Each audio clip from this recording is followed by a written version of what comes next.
It's my pleasure to introduce Mr. Nitin Nayak. Mr. Nayak is the founder and managing partner of Dewpoint based out of Goa. With over 30 years of experience in the HVAC field, he has spent a third of his career managing HVAC projects for MNCs in pharmaceutical and FMCG sectors. Leveraging his expertise, he embarked on an entrepreneurial journey representing industry leaders in HVAC and IAQ space, serving clients across India in pharma and building construction industry.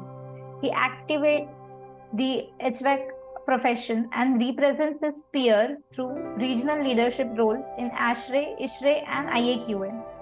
Today, Mr. Nayak will briefly overview us about air quality monitoring for commercial spaces.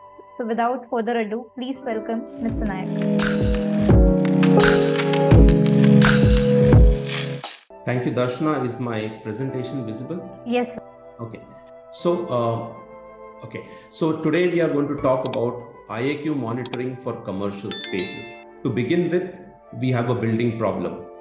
Building operations are responsible for 28% of all our global CO2 emissions. Unhealthy buildings are affecting our health, productivity, and overall well-being. So there's a lot of research going on at the Harvard School of Public Health, which is led by Dr. Joseph Allen, and he's coined this term healthy buildings. He says that improving lighting, ventilation, and heat in office buildings can boost workers' performance and productivity. We've all gone through a very difficult pandemic. Honeywell did a survey recently where they said that 65% of those who had returned to in-person work said that they found it very or extremely important to be informed of the state of air quality in their buildings. The same survey tells us that 62% of global workers said that they would leave their job if their employer failed to create a healthier indoor environment. So if you see from these surveys, it is very clear that the awareness about indoor air quality in our workspaces is becoming increasingly significant. We now have the foundations of a healthy building. There are 9 foundations of a healthy building, and the most significant among them is air quality. So what exactly is a healthy building? A healthy building is that building which promotes the health, safety, and well-being of its occupants. Air is the single most important contributing factor to the health of the building. However, the challenge is air is complicated. You will notice that it is very difficult to tell whether the indoor air quality is good or bad, because even bad IAQ is invisible, colorless, odorless, and you would never know that you are inhaling toxic air. The problem is that we cannot even defer breathing air because we need to breathe to survive. All of us breathe about 24,000 times in 24 hours. So it becomes even more important to understand IAQ and to monitor indoor air quality. The impact of poor indoor air quality on productivity is again very significant. If you see these numbers, 13% is the decrease in cognitive function scores for increase in VOC, an increase of 500 microgram per meter cube. Whereas CO2, which is often very bad in our closed spaces, for every 400 ppm increase, you find 21% is the reduction in cognitive function scores. So what we will look today is what to monitor. We know that we have a problem. What do we need to monitor? Why do we need continuous monitoring? How do we monitor building data? And we will also look at the benefits of good indoor air quality. So the elements of indoor air quality, which are most often monitored in commercial spaces, or at least you need to monitor these 6 elements in our commercial spaces. Most certification bodies would require you to monitor these. We are all familiar with temperature and humidity because this relates to our thermal comfort. CO2. Whenever you are in an enclosed space, you will find that if there is occupancy, CO2 levels go up. And very often CO2 levels rise to significant levels where you will not believe, but you are actually breathing in each other's exhaust. It's as bad as that. Ozone is a relatively new pollutant indoors. Ozone was always thought to be an outdoor pollutant. Today, we use air purification technologies in our indoor spaces. Some of them could release ozone as a byproduct. We also have latest gadgets in our offices like laser printers, photocopiers. All such gadgets also give out ozone. So we need to be very mindful of the fact about ozone in our occupied spaces. The next is TVOC, total volatile organic compounds. When we use furniture, we use carpets, we use wall paints, we use paneling, we use different types of polish, we use cleaning detergents, we use so many other substances in our office environment. All of these are off-gassing. They keep giving out VOCs, and these are harmful, so these need to be monitored. And then finally, particulate matter. Why particulate matter? We are always surrounded by suspended particulate matter. But what is talked about most is PM 2.5 and PM 10. What is PM 2.5 and PM 10? Just to give you an example, I have this picture here. Human hair could be having a radius of about 80 micrometers in diameter. PM 2.5 is a suspended particulate matter which has an aerodynamic diameter of 2.5 micrometers or less. So it is so small that it is not visible to us, to the human eye. PM 2.5 is so fine that it enters our system, it goes into our lungs, it enters our bloodstream, and it has severe health effects in the short term as well as in long term. PM10 is also a pollutant that is of significant importance, but most often PM10 does get blocked in our nasal systems or even in our throat. So what we need to be very mindful about is PM 2.5 and PM 10. We know what we need to monitor, which are the pollutants which are bad for us. Let us see how we collect this data and how we interpret IAQ data. Most important, what gets measured gets managed, because if we did not measure, we would not know how to mitigate our IAQ systems. In the past, we had spot quality checks. Spot quality checks are still done, but for a different reason. Earlier, they were done because we use expensive laboratory equipment, which is very precise. And in a building, they do tests at specific locations. Those tests may not be representative of the entire building or will not give a true picture of the building. So suppose a test could be done in a particular room when the occupancy is not as it is normally. So you cannot predict or you cannot chart the actual IAQ of the entire building by doing spot checks. The other challenge about spot checks is in the construction phase, the air is very bad. Once the construction is over, you flush out the building and you certify by doing checks that the building is good for occupancy. But what happens after occupancy, you never know. A building is always dynamic, and every time there is something interesting happening in a building. So spot checks could help you only to certify that the building is good for occupancy, but spot checks will not help you in the long run. And that is why we need continuous monitoring. Continuous monitoring involves deploying air quality monitors or sensors throughout the building. Depending on what certification you go for, you will be given, you will know how to deploy these in a building. Typically, if you talk about WELL certification, then they say that in a large office space, for every 5,400 square feet of area, in an open space, you need one monitor. So each certification will have its own guidelines. A continuous monitoring will give you a true picture of the entire building.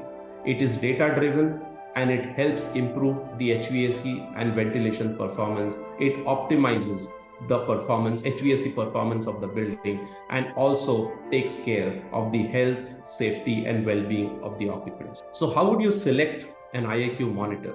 The first thing is to understand your project goals.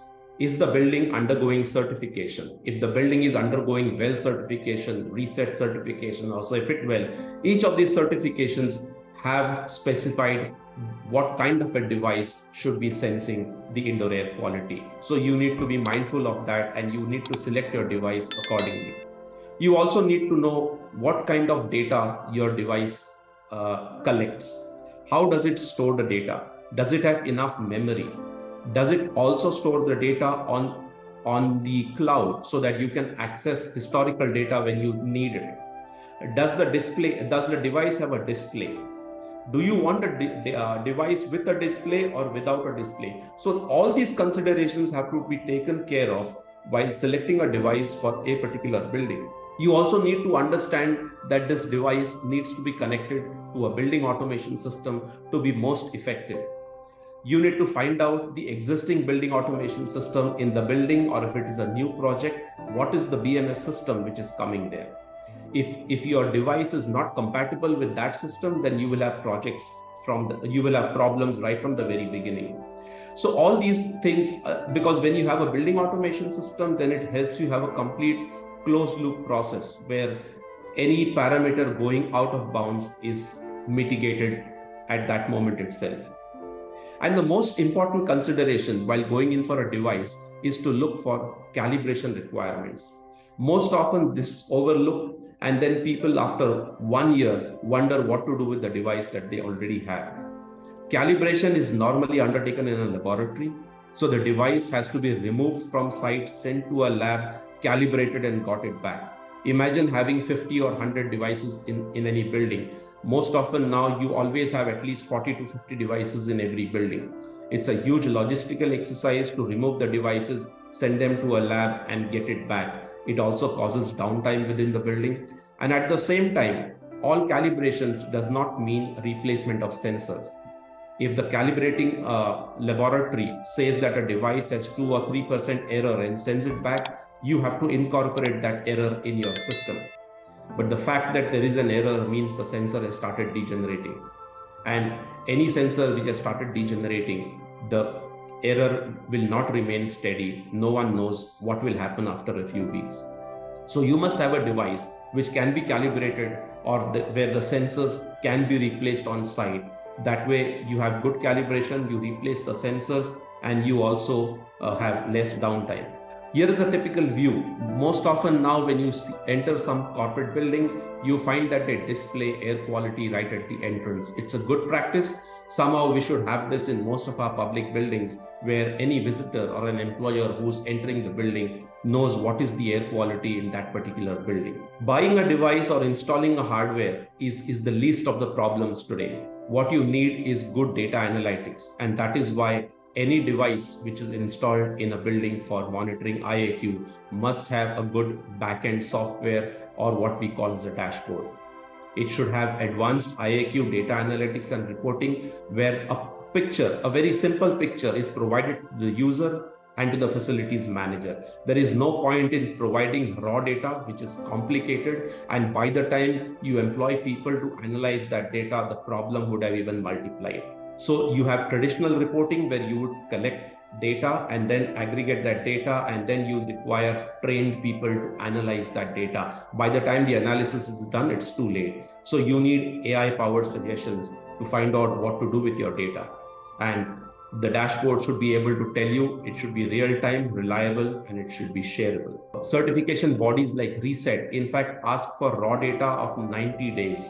So then they can analyze the data on their own and decide whether the building is good for certification. On the left-hand side of the screen, you will see data as in an Excel format. What would any building operator do with this data? It's extremely difficult to analyze or understand this data or the trends. But if you get a report like you have on the right-hand side, then it is very easy for the user, for the occupants, and also for the operator to analyze and take any good action based on this report.